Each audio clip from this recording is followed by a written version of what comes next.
Hey, Sam. Yeah. Cool. You ready? Yeah. Yeah, that's how he's going to take my nose off. Oh my god. Right, okay. A lot. Safe to say I've learned quite a lot.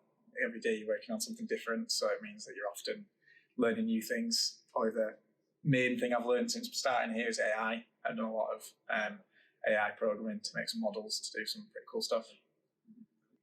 The work environment is very collaborative. We work really fast paced and we like to work together on lots of projects to try and bring all the skills from the team together. It's a really good environment to work in, I believe anyways. AI, 100%. The most exciting project would definitely be Parcel Vision. So Parcel Vision is an AI model that's able to detect whether a safe-based photo is compliant or not. It's been the project I've mainly worked on since being here, but learned so much from it, and it's given me some great opportunities within the business. Innovation, I think, is all about trying to prove ideas, come up with ideas and prove there's actual business value behind them, create small little MVPs, test quickly, fail fast, but also succeed quickly, I guess. Innovation engineer, well, you've got to do a lot of things. It's not just programming.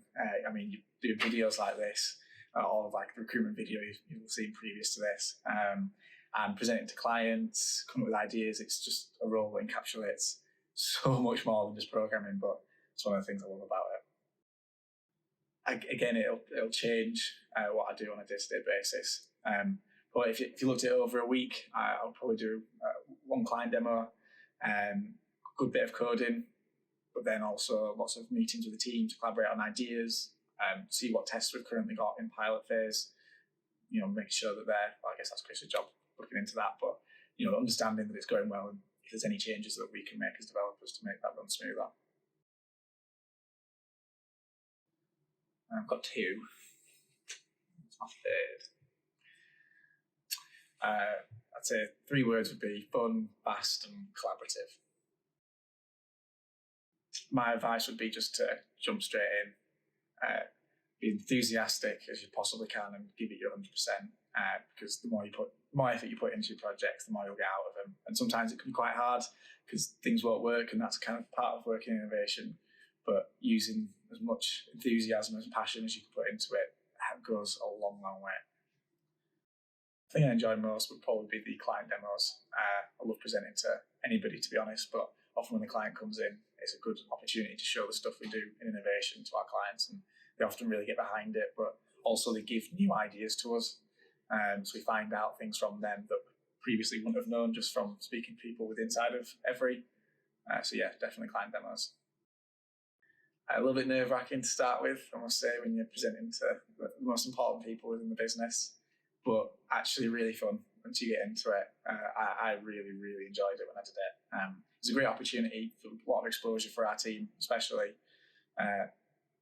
And yeah, they were actually really, really nice. You kind of expect you walking into a bit of a dragon's den and no one's there to help you or anything like that, but they genuinely couldn't have been nicer, and were really, really good with me. So yeah, I really enjoyed it. Although a little bit nervous to start with. I don't think you need to be one. Definitely not. I think it can help in some areas. Doing these types of videos, I think, quite has an extroverted side to it. Doing client demos as well. But you can definitely do well in the team if you're a little bit more introverted. I don't think it's a necessity part of the role. The best bit of kit would be the Oculus headsets that we got given. We were a company that wanted to try out VR meetings. It was mainly kind of during the COVID period. So we got some headsets sent out and we did some VR meetings in the metaverse, if you will. And yeah, it was interesting. I think that's a hard one. I'd rather work on a proof of concept, I believe, because, working on fully finished products can be quite hard. There's a lot of testing involved. You've got to make sure that it's airtight. But you've got, that when it's out there, you can say that you're a part of building that.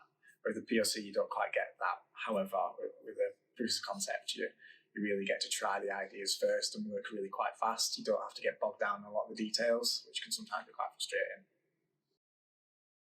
I've never done a standard developer role, so I can't exactly speak for that fully, but from what I understand of it is you're just doing the software part, you're just doing the development, and you don't get a lot of control over what you build or how you build it. You're given quite a specific set of requirements, whereas in innovation, we do the whole through process from the product owner for the projects we work on, with the tester, with the builder, we do everything.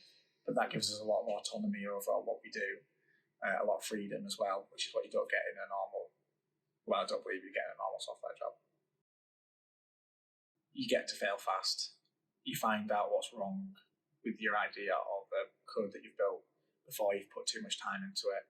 You can find the answer to what you're looking for really quickly. I think a lot of AI. I think that'll be true for all businesses, but innovation will feel it first. I think most business problems can have some function of AI built into it.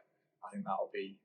I don't believe there'll be many businesses that won't have machine learning engineers working for them. So I think that'll be probably the key part of innovation moving forwards. To not be disheartened when things don't go well. I think when we're working on lots of projects and we're starting them from scratch, not every idea is going to work. It's just part of it. You don't score 100% of the shots you take, so you just got to prepare yourself for that. That was probably the main thing. YouTube would probably be the main place I find a lot of information. There's a lot of good channels out there putting out lots of information about the new tech that's coming out. Past that, I've probably just been sort of news articles. The Verge is probably one of the best news outlets for that kind of thing. The most unexpected part would be the number of projects that would probably be going on at once. I think when I came in, I thought that there'd be one project, the whole team would be working on it, and you'd be working from that start to finish, and then you pick up new things. But actually what I found is there's lots of projects going on. There might be one big project the whole team's working on to start with, but everyone will have their own little side projects going on as well. I didn't expect that, but one of the things I actually quite enjoy, because it means that you're not working on the same project all the time and potentially getting a bit bored of it. You've got other things that can take up your attention. Oh, that's a good question. Well, I always kind of loved tech growing up. I always liked to get involved with the new stuff coming out. I mean, I went to Gadget Show live when I was a kid. I always watched Gadget Show growing up with my dad. But through school, I wanted to just do business. I didn't know what I wanted within a business. I just knew I wanted to work inside a corporate type of business. And then you came to just before choosing my A-levels. And I thought, I couldn't do computer science. My school didn't offer computer science. So I just did IT. But then kind of found that I really, really enjoyed building things. We did like website building, not through code, like it was a WordPress type builder. And after that, I really kind of fell in love with that creative side of things. Because I was never good at art at school, but computer science allowed me to be quite creative without need to be good at drawing things. So yeah, and then decided to do computer science and at uni, and haven't looked back, I guess. I feel like we've got quite a lot of influence in the innovation team, actually, because we work on the newest projects, and provided they've got business value, we can.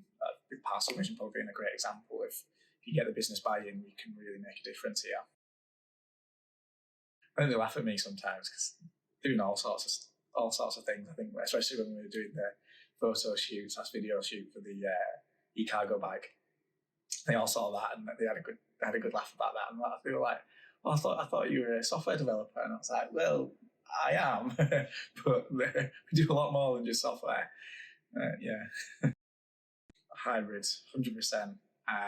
There's benefits to working from home, definitely. I like working from home a couple of days a week. Helps fit things in with your life a little bit easier, and you can have a couple of days where you're really productive as well because you've got no distractions. But office working, I think, is really, really important just for the collaboration side of the job and just the social side of the job. There's some great people in our team and the other teams here at Evri, and being able to come in and chat to them in the day and find out stuff from their departments that you wouldn't have those conversations if you were working fully remote. So I'm very much in the hybrid camp. I love both, you see, and that's why I like this role so much, because I get to do both. If I could only do one going forwards, probably choose presenting. But as long as it's things that I'm I'm presenting things that I know about. I think it's really hard when you're presenting things that you don't really know about. But if you really understand the things you're talking about and actually enjoy the things you're talking about, then yeah, presenting the adrenaline rush, especially when there's a lot of people, really, really good. But coding is brilliant. I do sometimes love sitting down and programming a new app or whatever, because you build something, you can see it in your hands. I do like that. But yeah, I'd go with presenting. Oh God. Who put that question in? Oh, Beatles, definitely. One True Love. Cool, cheers.